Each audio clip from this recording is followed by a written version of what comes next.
Welcome to the August edition of Northeast Journal. I'm your host, Joe Cullen. Coming up in the next half hour, we'll introduce you to a nonprofit program director who keeps her clients on solid ground. We'll get a preview of Heritage Days in Vadnais Heights, and we'll meet a singing ice cream man. All that and more is straight ahead on Northeast Journal.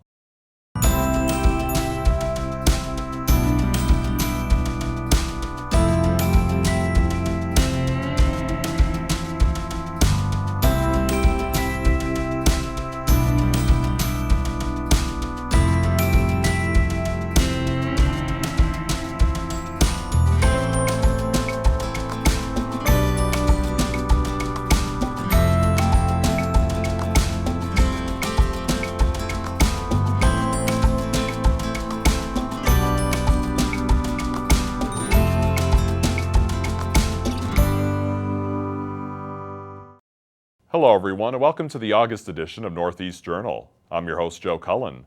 Every month on Northeast Journal, we'll give you an inside look at the people and places that make up the Northeast section of the Twin Cities.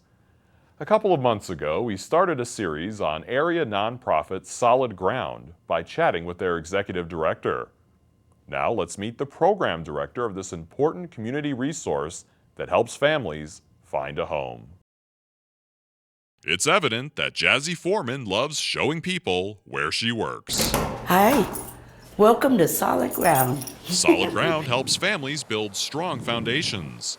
Solid Ground's program director, Jazzy Foreman, is a big reason why so many are getting a second chance at life after being homeless. Homelessness is probably one of the most horrific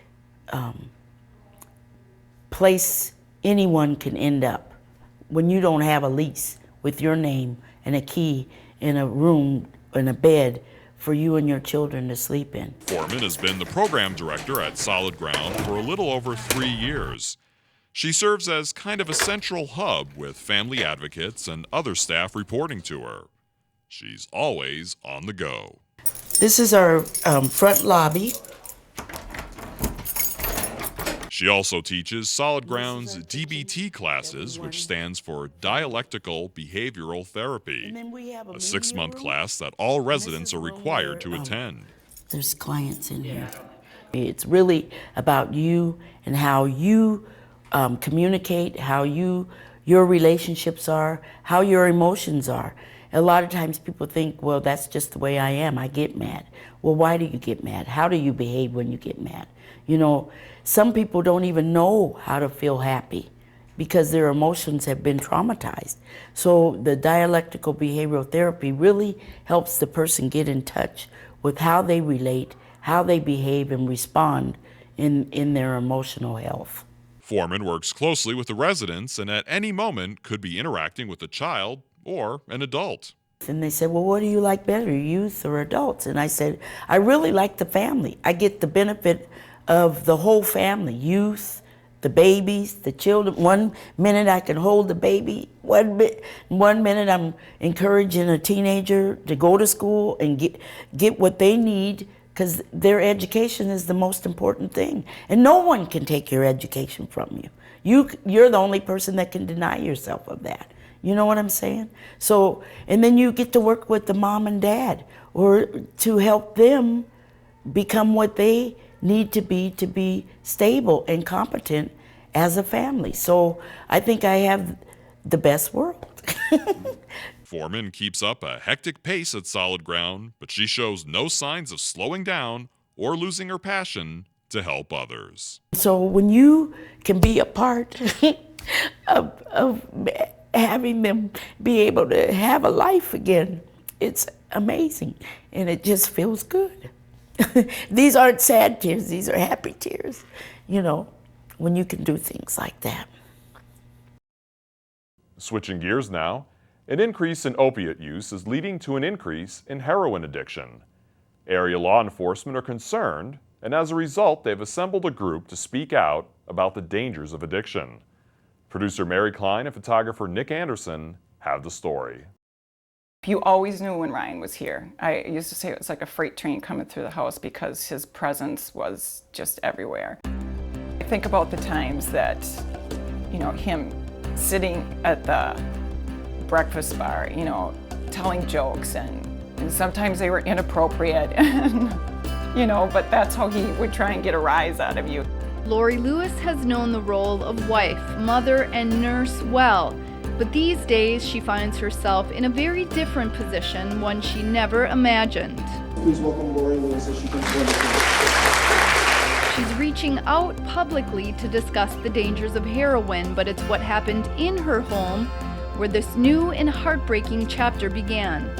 Her oldest son, Ryan, battled a heroin addiction for several years, a battle he ultimately lost. He told me that Ryan had overdosed, and, you know, for me, I just thought, okay, well, that's happened twice before that I know of, so what does that mean, you know? And then he told me he had died. And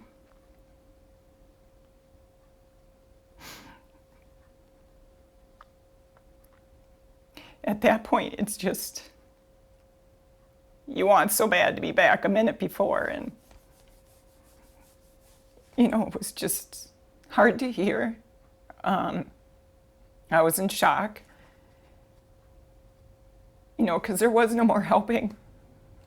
And Lori struggled to help Ryan when she first learned he was using heroin.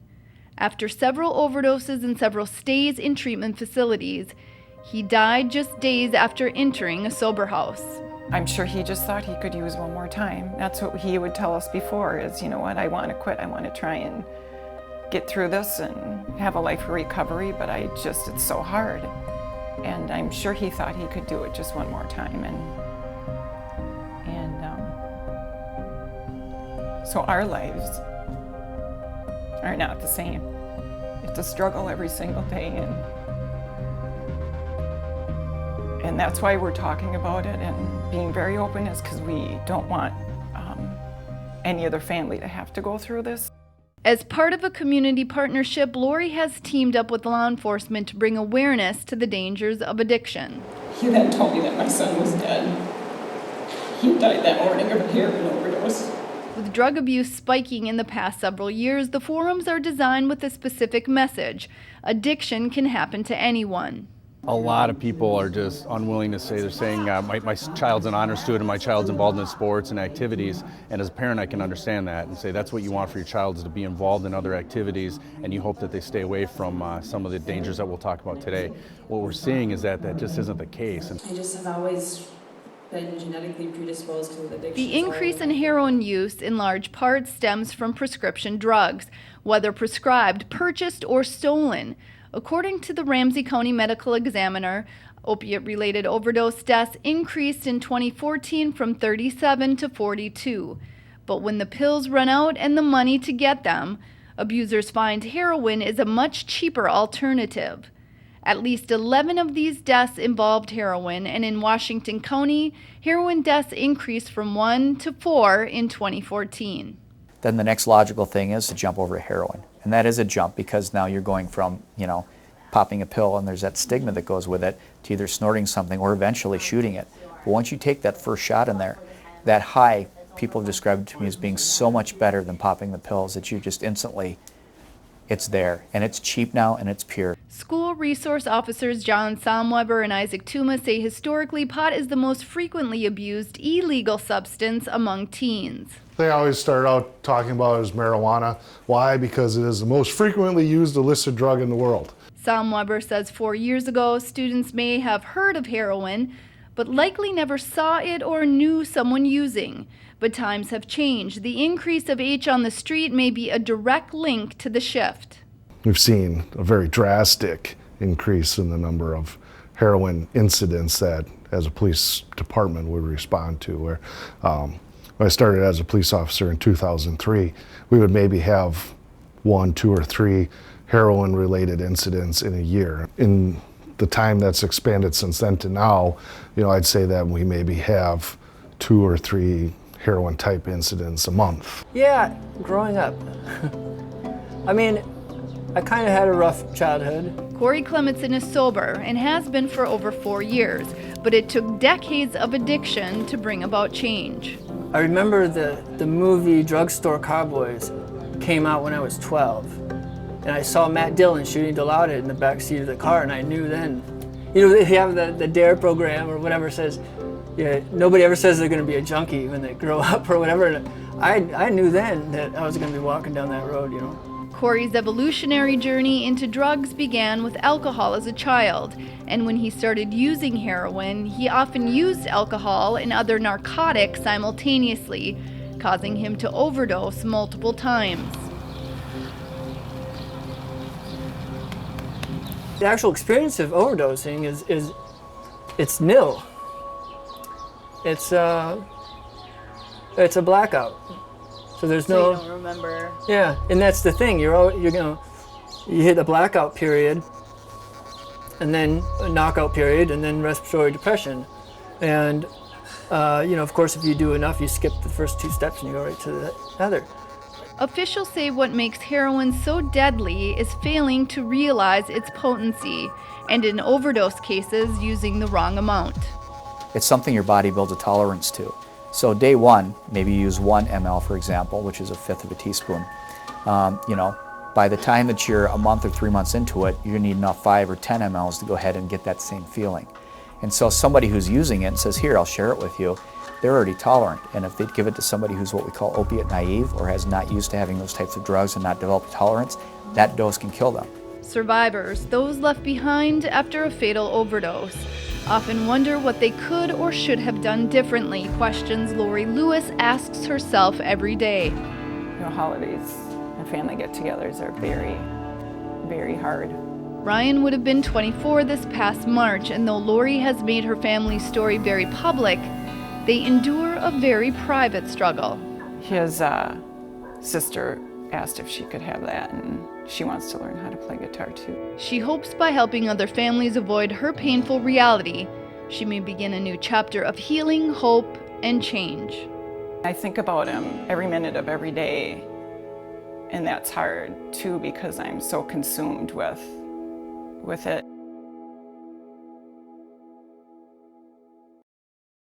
It's time for a short break. We'll be right back to get a preview of Heritage Days in Vadnais Heights.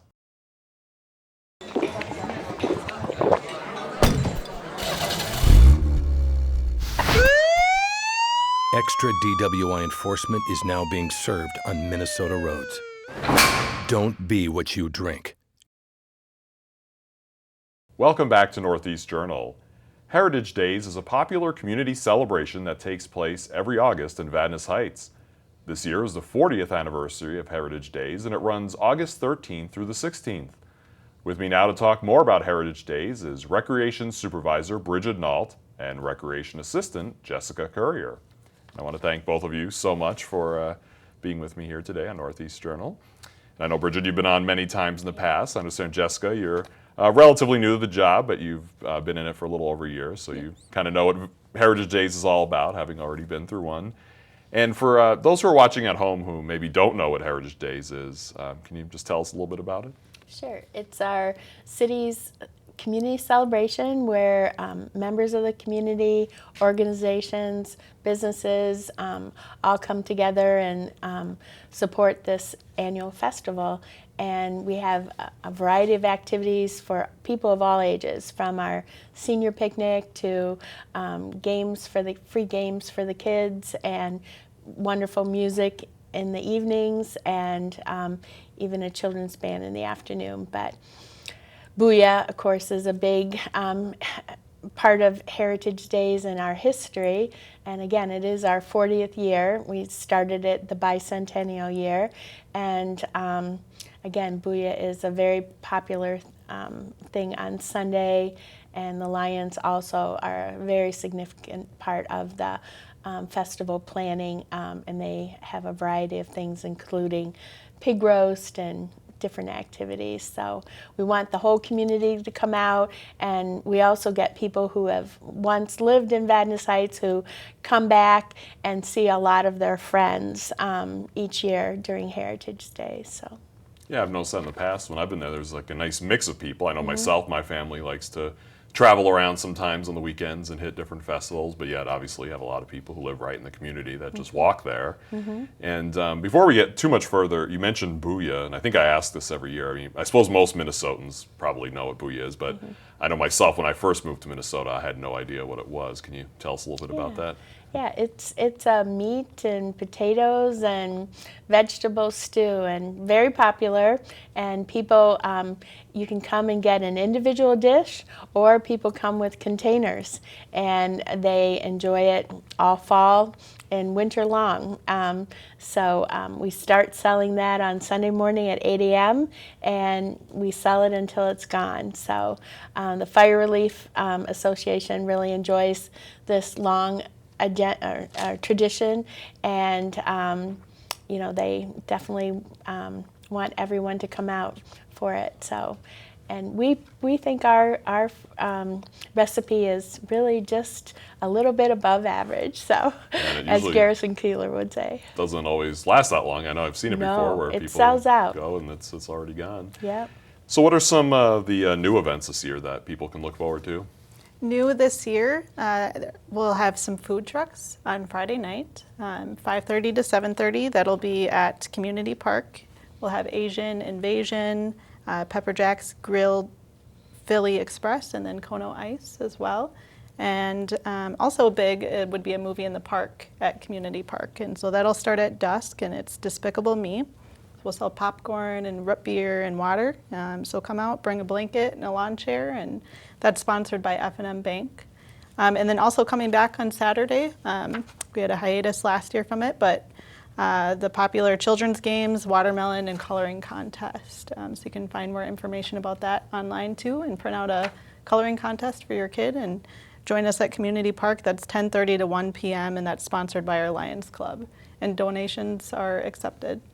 Yeah, like you mentioned, that movie in the park sounds like a fun thing. I know a lot of communities are starting to do that, and perfect opportunity to bring the kids out. And I know a lot of adults enjoy that movie too, so it'll be a fun opportunity to, you know, catch a movie and sit outside there, like you say, bring a chair or bring a blanket and have a good time with the family. Yeah, definitely. And what are some, you know, we talk about new things, but what are some, you know, old favorites that people can find there? I think, you know, always the bands are always very popular. So Friday night we have the 6 to midnight band, and that's a younger band. So, but they play a mixture of music. They from dance music to rock music. And then on Saturday we've got the Splatter Sisters, which is a children's band, and that'll play from 1 until 2 p.m.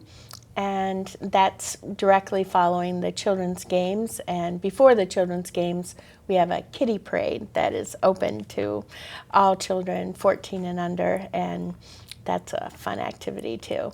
Our Saturday night band is the Free and Easy Band, and they are actually a Minnesota Hall of Fame, Music Hall of Fame member, along with they're very popular in the White Bear Lake area. So they played at Market Fest and enjoyed by all. And then on Sunday we have the Wildcat Combo Band, and they're out of White Bear also, Todd Olson, and a very popular, you know, rock band. So great.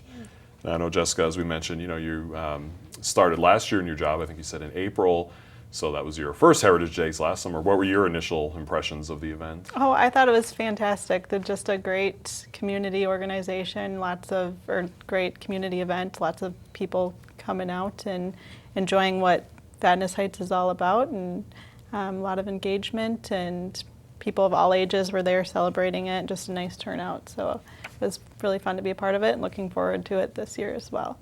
And I would imagine, you know, for both of you that this is kind of a year-round thing. Planning for this event isn't something that you just, you know, pick up the month before. It's, you know, busy all through the year for it. Yeah, we're fortunate. We have a Heritage Days committee, and they meet monthly starting in January up through July, and they're the key people who decide what we're going to do and how we're going to do it. And it's a great group of community volunteers, from Lions to Rotary to Fire Relief Association, and members of the community at large.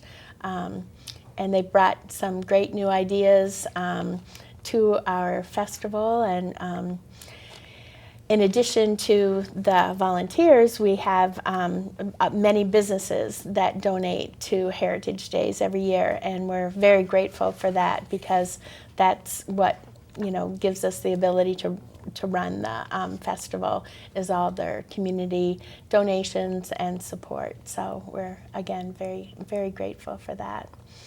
One thing too, as we mentioned, Sunday, a big event is the Grand Parade, Yeah. and our station's usually always out there Yeah. broadcasting it. And, I have a good view of it kind of towards the end of the route, and it just seems like it gets, more popular every year. Yeah, we have a lot of fun participation, from clown clubs to some bands and we have the unicycle people, and a parade is always fun for people to come out to. So, and kids get some candy, and they always enjoy that too. I would imagine you both are pretty busy during that weekend, but do you ever both get the time to actually just enjoy it and kind of experience Heritage Days while you're there? Yeah, I think so. Last year I got to try the Booyah, and participating in the parade, you kind of get to be right there in the action and walk alongside it. So it's a fun event to work and to kind of see as it plays out. After all our hard work planning, the weekend is a great weekend. Yeah, it's fun to listen to the bands, and Saturday night fireworks are always really enjoyed by everyone. So it's fun to have that right in our backyard. And a lot of people, even if they're not there at the festival, they watch it from their backyard and really enjoy it. So, well, like you said, at the beginning of the interview, it's such a great event for all ages. Everything from little kids to, like you said, seniors are there having fun too. And one thing that I've noticed in the past, especially, being kind of close to the parade, is obviously you have, a lot of politicians, but you also have, council people from Venice Heights, and city managers always there. It seems like it's a nice way for residents to interact in kind of a less formal setting than seeing them at a council meeting or something, that they can just get to meet the people who run the city and, just have, friendly chat with them. Yeah, absolutely. Yeah, and we're taking all sorts of sign-ups right now. We have a beanbag tournament that people can pre-register for. We have the senior picnic people are pre-registering for right now, and that's a very popular event on Thursday. And we're also looking for volunteers. We could use volunteers with our parade lineup. That's just helping the parade units get into their spot so they're ready to go.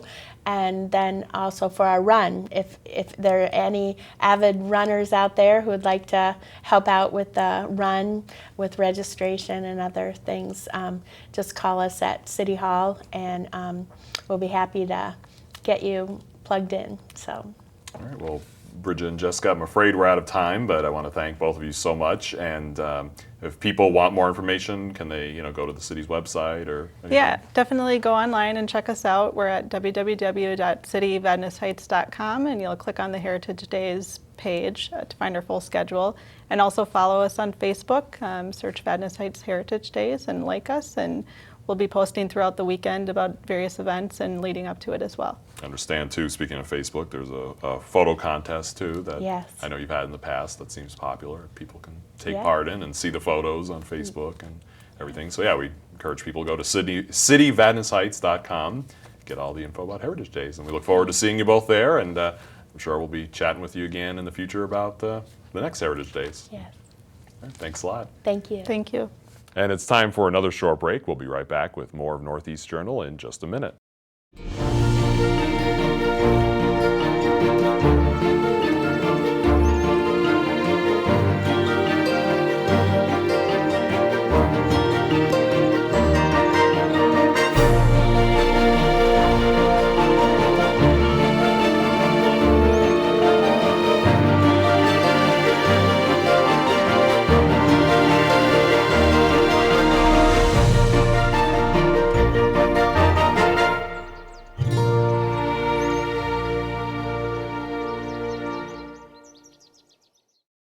A White Bear Lake resident is combining his love of singing, entertainment, and nostalgia to offer ice cream treats in a unique way. Let's meet Gary LaRue, the street treat peddler. If I never had a cent, I'd be rich as Rockefeller. Gold dust at my feet, on the sunny side, the money side, the peaches and the cream and the honey side, walking over to the sunny side of the street. I have this nostalgic place, I guess, in my heart and mind for the ice cream man, and they don't come around very much anymore. And so I thought, well, what if I became an ice cream man? But I didn't want to do it, the traditional way with the truck. I thought get something kind of vintage because I'm big into vintage and nostalgia type stuff. I thought I'll get the old vintage style trike. I'll sell ice cream, but I won't just sell ice cream. I'll add the crooning, the singing of the Rat Pack kind of music as well. So it's kind of a weird thing. It's unique. Nobody else is doing it as far as I know. I think I'm the world's only singing ice cream man. Fill my heart with song and let me sing forevermore. Yes, they are delicious. One for you. $9. Yeah, okay, that's great. And then I'll give one for you, and I'll give this one back. But here I am at Festa Italiana, an Italian fest. And I don't know, I love getting to know people, different cultures, different foods, different events, things like that. So it gets me into a lot of different places that I wouldn't have been before. So I'm pretty excited. How you doing, pal? You looking for some ice cream? Not yet? Okay. Maybe later? There we go. So $2.50 and 2 is $4.50 out of 5. I'm just never afraid to make a fool of myself. Just have fun. Life is short. Laughing, weeping, more than the greatest love. Hey, how you doing? Good, good. I'm doing great, thank you. So not only am I selling ice cream and frosty treats on the street, but my last name means the street. And of course, the peddler. I'm peddling my tricycle, but I'm also peddling ice cream treats. So that's where the street treat peddler tongue tie name comes from. The night we met, there was magic abroad in the air. There were angels dining at the Ritz. A nightingale sang in Berkeley Square. I love doing those things. I just hope that I can continue to do those. Hope the business will continue to grow, and I'll continue to enjoy it and have fun. Willing to swear that when you turned and said goodnight, a nightingale sang in. Thank you for coming. Have a great day, gals. Like a lazy ocean hugs the shore. Sway me smooth, sway me more. If you'd like to learn more about Gary and his music, visit his website at GaryLaRue.com. That's all we have time for. Thanks for tuning in, and join us again next month for another edition of Northeast Journal.